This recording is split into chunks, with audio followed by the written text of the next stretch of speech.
From products like ChatGPT to resource allocation and cancer diagnosis, artificial intelligence will impact nearly every part of our lives.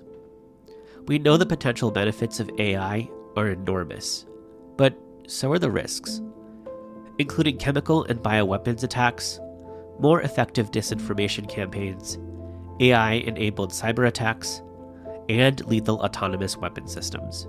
Policymakers have taken steps to address these risks, but industry and civil society leaders are warning these efforts still fall short. Last year saw a flurry of efforts to regulate AI. In October, the Biden administration issued an executive order to encourage responsible AI development. In November, the UK hosted the Global AI Safety Summit to explore how best to mitigate some of the greatest risks facing humanity. And in December, European Union policymakers passed a deal imposing new transparency requirements on AI systems. Are efforts to regulate AI working?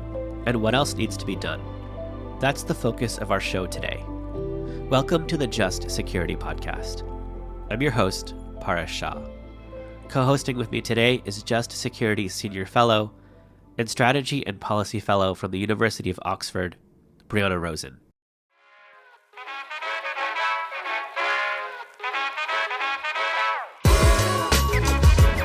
Thanks, Paris, for having me on the show. It's clear we're at an inflection point in AI governance where innovation is outpacing regulation. But while states face a common problem in regulating AI, approaches differ and prospects for global cooperation appear limited. That's what we're discussing today, and there's no better expert to navigate this terrain than Robert Traeger, Senior Research Fellow at Oxford University's Blavatnik School of Government, co-director of the Oxford Martin AI Governance Initiative, and International Governance Lead at the Center for the Governance of AI. Welcome, Robert. Thanks, guys. I'm so glad to be here. Robert, a patchwork of AI regulation is emerging, from the EU AI Act to the US executive order to frameworks from China, Singapore, the OECD, G7, and beyond. Various approaches have emerged not only at the national level, but also at sub-state levels and across different sectors. For example, last year, more than 25 states introduced AI-related legislation in the US alone. Can you give us an overview of the AI governance landscape right now? Are areas of consensus emerging, or is there a risk of regulatory fragmentation? And what would be the implications of that? Yeah, thanks for that question. There's really a lot to say there. There's so much that is going on. In a way, AI is such an amorphous term, and it always has been, and it's almost impossible to say what's everything that's happening. One of the things that's been sort of a focus recently is regulation of what sometimes goes by the name of frontier AI, which is very much a contested term, or some version of advanced AI, which people define as highly capable AI models that perform a wide variety of tasks and match or exceed the capabilities of present-day advanced systems. So, that's one area that's sort of receiving a lot of attention, and some people don't like the term frontier AI. You might think about advanced AI or something like that. But there's a ton of activity just around that. There are various national processes. One of the things that the AI Safety Summit in the UK did is to really normalize the discussion of security risks when it comes to advanced systems. That was something that some people were worried about beforehand, but not everybody was worried about. And some people still aren't worried about that. But at least I think those discussions have been normalized. And with that goes a variety of international processes and a variety of national processes. So national level, you have various attempts to impose some form of regulation. And in many cases, really, it's still voluntary regulation. The leading industry players are being asked to self-regulate, in effect. And we can talk about how effective that is or isn't, as the case may be. There's, of course, the EU AI Act, which is moving beyond that a little bit, although even though it imposes obligations on the providers of AI systems, in many cases, the enforcement is voluntary, and checking to see if they've actually met requirements is actually voluntary.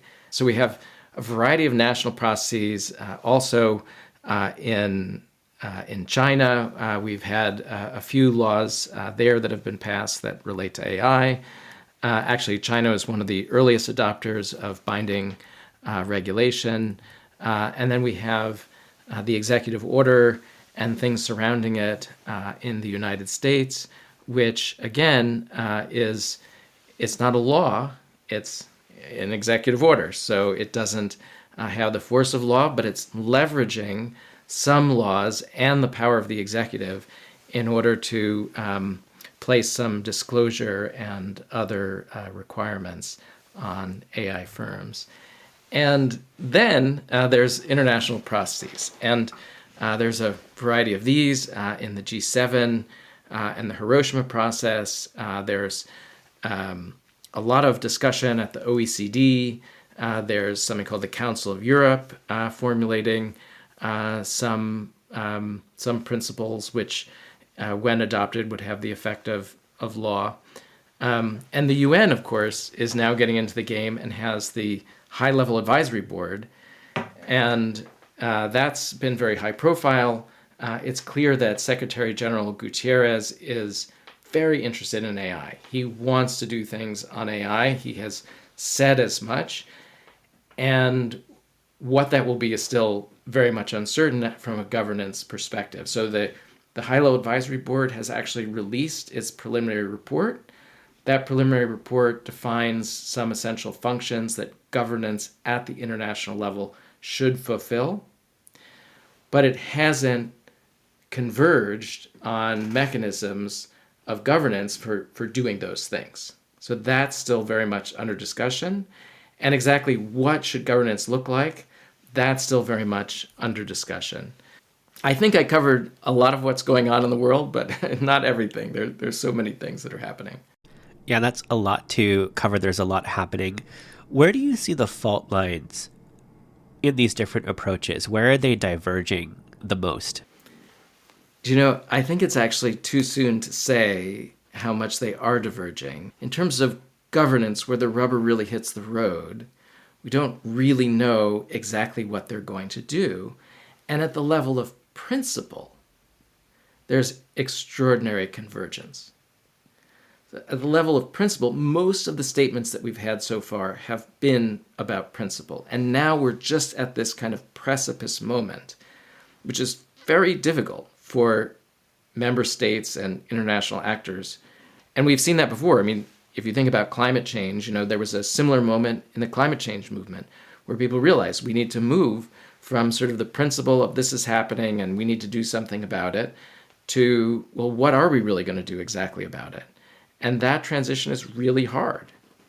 It's really hard for states to actually consent on what they should do. And so that's when there's going to be more divergence. But right now, we haven't even moved to that place.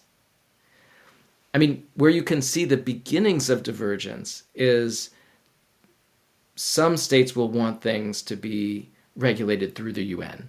That will seem like a good idea to some states. Some states will want broader fora that include them.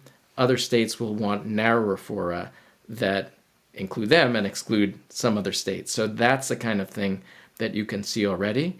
And so right now, for instance, there is a push to do some regulation through the UN, or regulation may be a too strong word, actually. Some governance, let's say, through the UN. But some member states are pushing back against doing some of those things through the UN. So that's where you start to see the divergence, but that, I think, is not out in the open yet because the discussions really, in terms of practice, are not out in the open in many of those cases. Another key question concerning this issue of regulation and incentivizing compliance is this idea of regulatory capture, which we know is a huge problem in this space where a handful of these major tech companies control the data and the algorithms that are governing these products. How can governments ensure that there's more transparency in this space and ensure that the companies that are developing these technologies are not the ones who are writing the rules of the road? What role does government and the public and civil society and academia have to play in preventing this type of regulatory capture? Yeah, I think that's a great question. It's definitely the right question to ask. Regulatory capture is a real thing. It's happened so much in many different industries, and industries have a lot of information. In this case, there's a huge imbalance in information between industry and government. And so governments have to go to industry to learn things. And that gives the opportunity for industry to have a huge amount of influence on the political and regulatory process. That and other forms of influence, more direct ones that industry has. So I think we have to ask this question. I think that when it comes to big tech, if you will, there are some market dynamics which also can lead to industry concentration. And so it's even a heightened danger in this case that we could end up with a real concentration of power that would not be in the interests of people overall.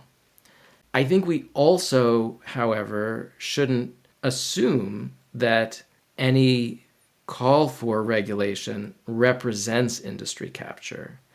I think there are some actors who are calling for regulation for reasons that have to do with the bottom line at their firms. I really do. I think that's how they're thinking about it. Or maybe they're thinking, well, we're going to get some form of regulation, so let's make sure it's a form of regulation that we think is a little better than what we might get otherwise. I think that's going on.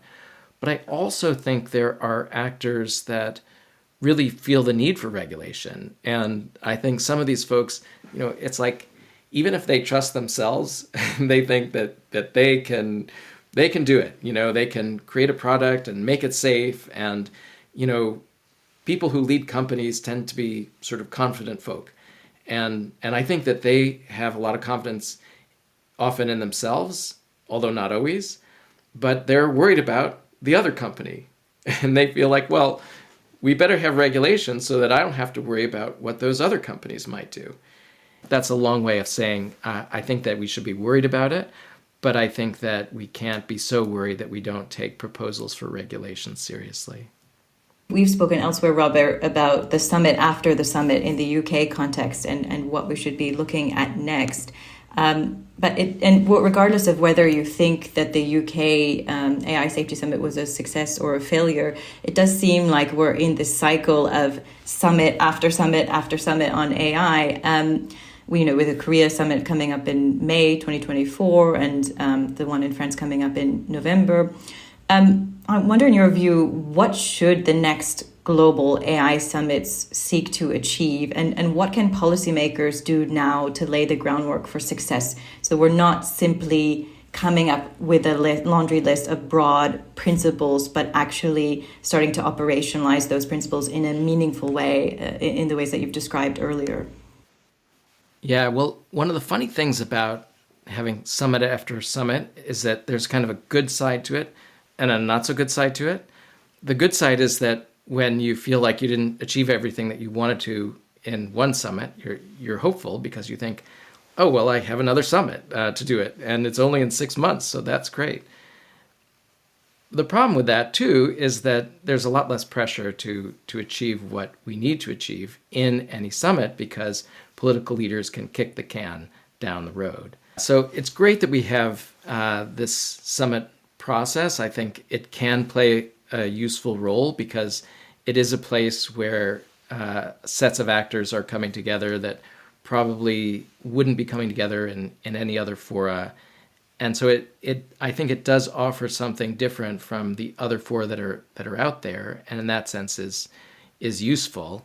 In terms of what the next summit should try to achieve. I mean, one understanding of what was achieved in the UK, I think there were a few different things that were achieved, but at the end of it, there was a sort of agreement on the need for global rules of some kind, but very little discussion actually of what those global rules should be and how we could have some kind of international architecture to instantiate them. And so that's something for future summits. And now that is, again, a really challenging something for future summits, something that I think, if you talk to the policymakers in Korea or in France, the two hosts of the two upcoming summits, they would be a little bit nervous about, because very, very hard to have those conversations and come to those concrete resolutions. But I think there's actually a lot of other things that they can also do that would be very useful, some of which involve kind of doing an update over what was done in the last summit. So, for instance, at the end of the last summit, there was the agreement to have Yoshua Bengio do a State of the Science report, was sort of, where is the science, what risks does that imply, from a kind of consensus scientific perspective, similar to the IPCC in the climate area. And we can have an update on that. Where has that gone? What is the consensus? That'll be a useful thing that the next summit can do. Something else that we got in the last summit was all these companies talking about responsible scaling protocols. So companies thinking, well, how do we want to regulate? How do we want to scale up these technologies? And they came out and they said, at least a bit, what they were going to consider as sort of risky and how they were going to take different mitigations when they thought that something was risky in some way. And so I think we can do a check-in on that. We can say, okay, well, all these companies said that they were going to be doing these things. Well, have they really put procedures in place for making that real? Have they actually defined the terms that were vaguely defined before? Have they, defined, well, what constitutes a line where a set of mitigations become needed according to their responsible scaling protocols? We talk about interoperability, and there really isn't interoperability across these scaling protocols. And even I think within firms, there's probably disagreement about, what would constitute a severe risk and a less severe risk. And so, even though we have these responsible scaling protocols that are entirely voluntary, it's not really clear that they are highly actionable. But that's a challenge for companies, and I think they are working on it. And so the AI Summits is a place where we can check in on that progress. Robert, I'm curious on your views on whether AI governance is moving fast enough. So when we talk about AI, a lot of times we talk about long-term future risks, but we all know that many of these risks are in fact already here today. And there are certain areas such as military applications of AI where the problem seems increasingly urgent, whether you look to Israel's use of AI for accelerated targeting in operations in Gaza, the US's plans for the replicator drone program, which is just in the next year or so. Are we doing enough, and are we doing it quickly enough to try to rein in this technology? And if not, what other steps can be taken? Yeah, well, the area of lethal autonomous weapons in particular has been fraught, of course. Depending on how you count, it's more than a decade of negotiations in the CCW, the Convention on Certain Conventional Weapons at the UN, and those negotiations haven't produced the sorts of binding international agreements that the advocates of international governance had hoped for. So, I think we need to learn from that, because that's been a slow process, and I think there are reasons for that. It's really the primary producers of autonomous weapons systems who have resisted regulation in the context of the CCW. And I think we can expect similar when it comes to the states that are at the frontier of technologies that can be dual use. And in fact, in general, it has been incredibly difficult to regulate. And there isn't really a convincing single example, actually, when you really drill down into the details of a case where major powers are limiting themselves, particularly when it comes to the development of a technology for which they don't have military substitutes. So you can think of cases like the Biological Weapons Convention that, that is banning the development, stockpiling, use, etc. of a technology. But that's a case where even in its conception, that is, when the Nixon administration was thinking about the Biological Weapons Convention, they thought of biological weapons as a sort of poor person's nuclear weapon. They thought of nuclear weapons was a substitute, only better, from their point of view, than biological weapons. So they didn't like the idea of the spread of nuclear weapons. They didn't like the idea of the spread of biological weapons. And so it made sense to have a biological weapons convention. But that's not a case of limiting the development of a system that they didn't have a military substitute for. When you get into the details, there aren't such convincing cases of that.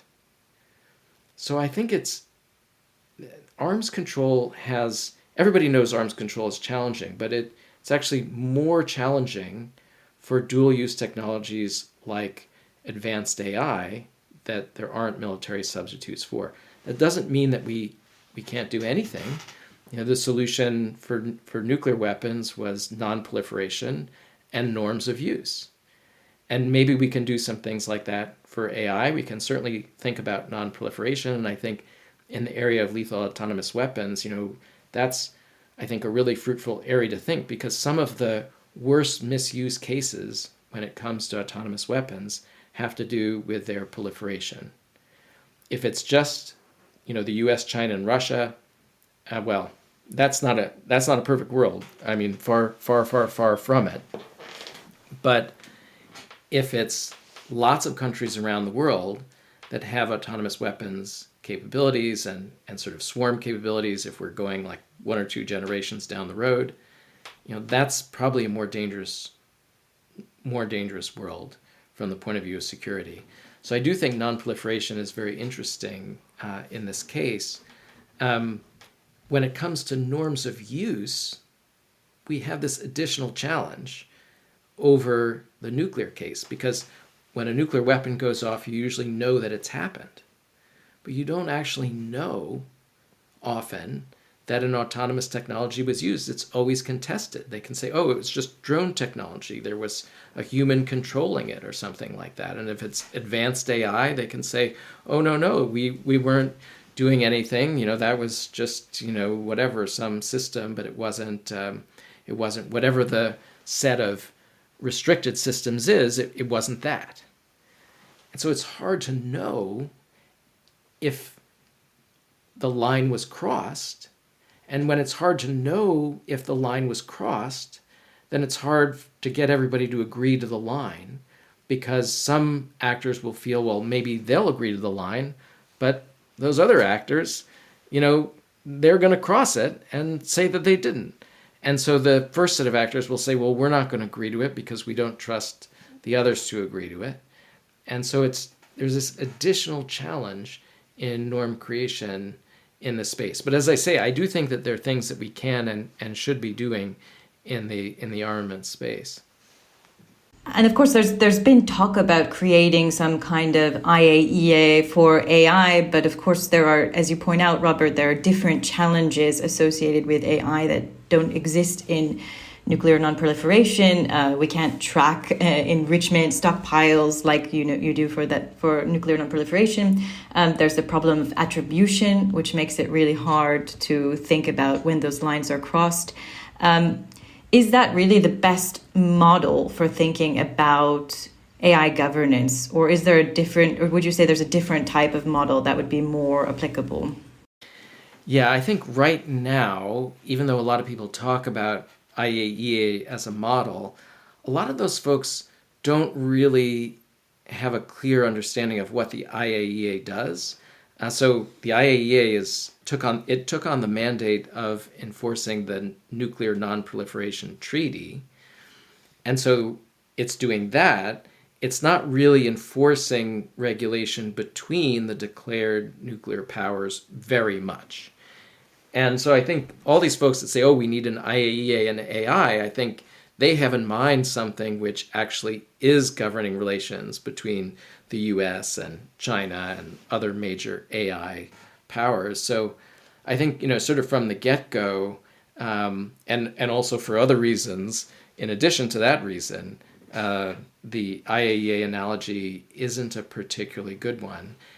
And maybe the even more important thing to say is that I think it's unlikely that a frontier AI state like, let's say, the US is going to say, let's have an international organization that's interacting with OpenAI and going into its offices and examining data centers that it's using and making sure that it's doing everything according to these international regulations.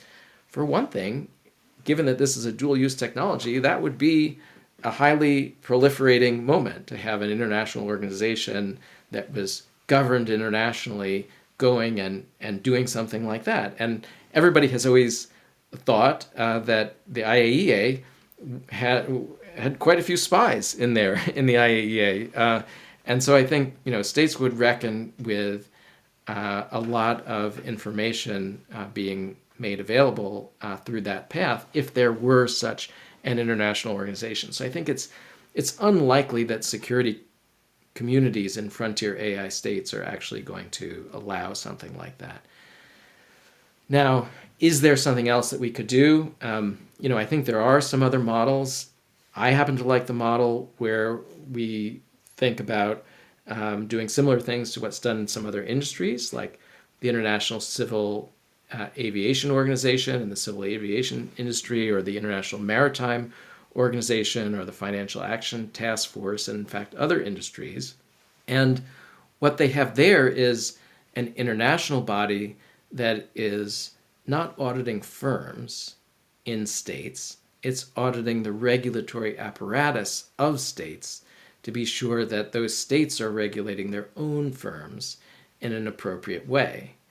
So I like that idea. I think there's a lot of potential there.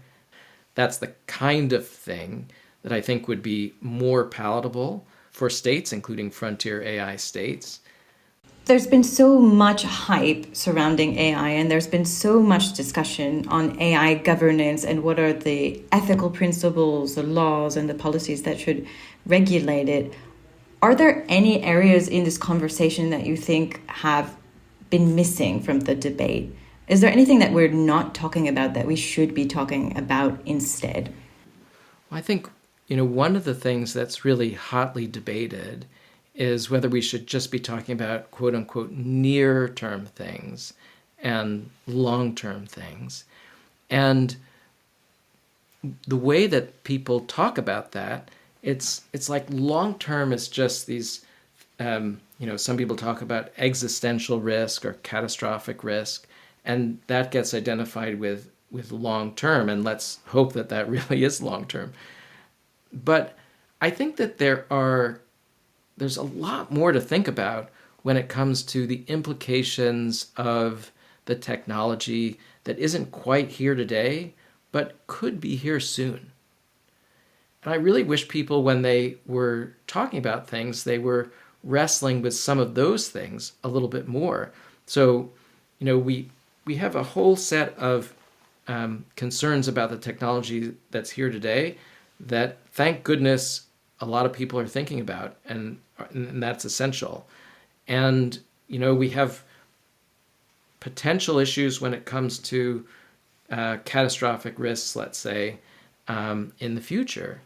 But then we have, other things that are may be coming. Maybe ways of understanding society is going to have to change when, we have the ability to predict in all kinds of ways what democratic electorates are going to do, or influence democratic electorates through all these methods.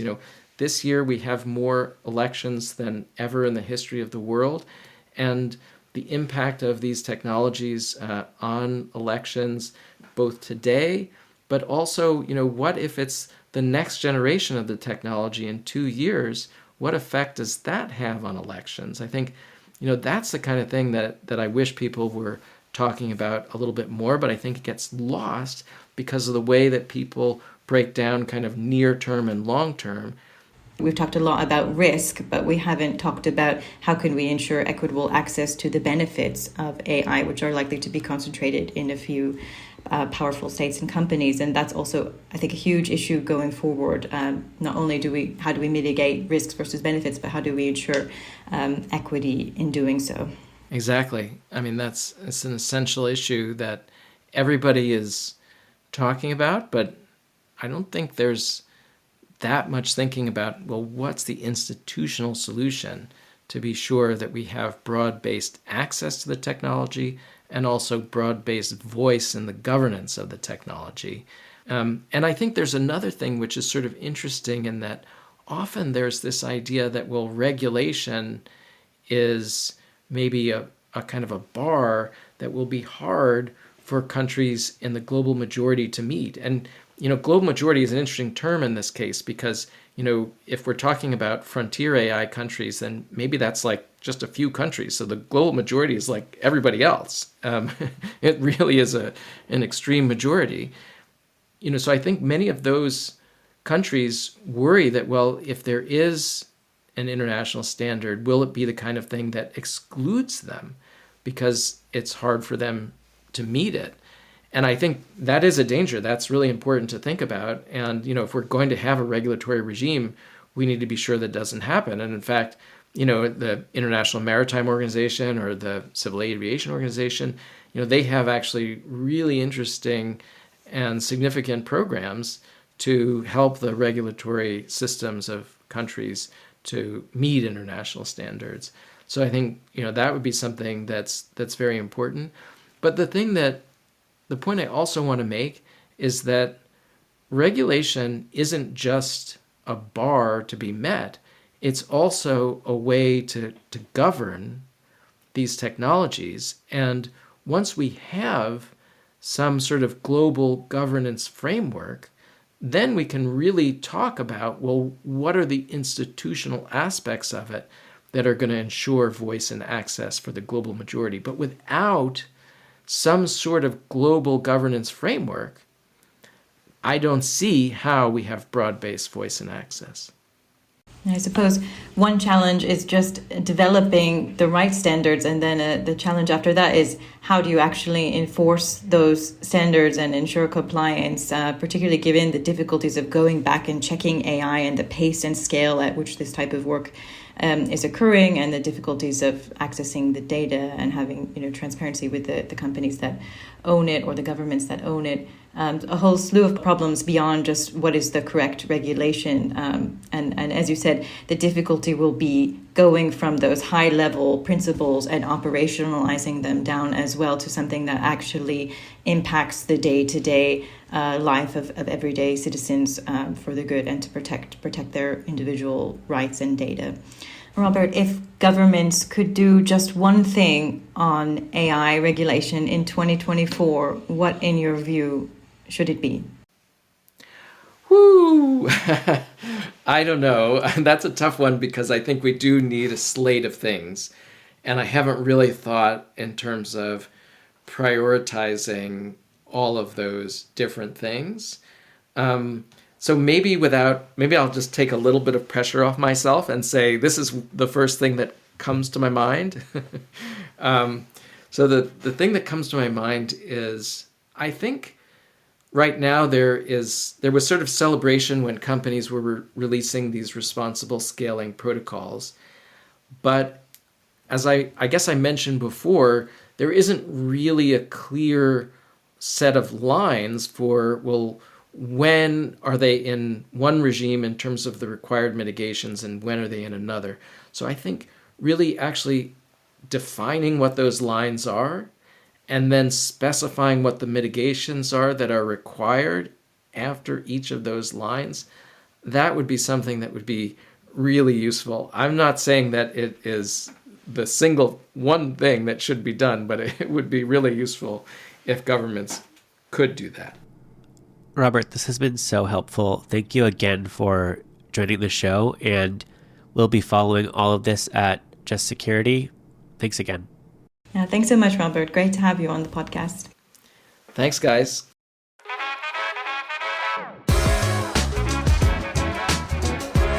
This episode was co-hosted and produced by me, Paras Shah, and Brianna Rosen, with help from Clara Apt.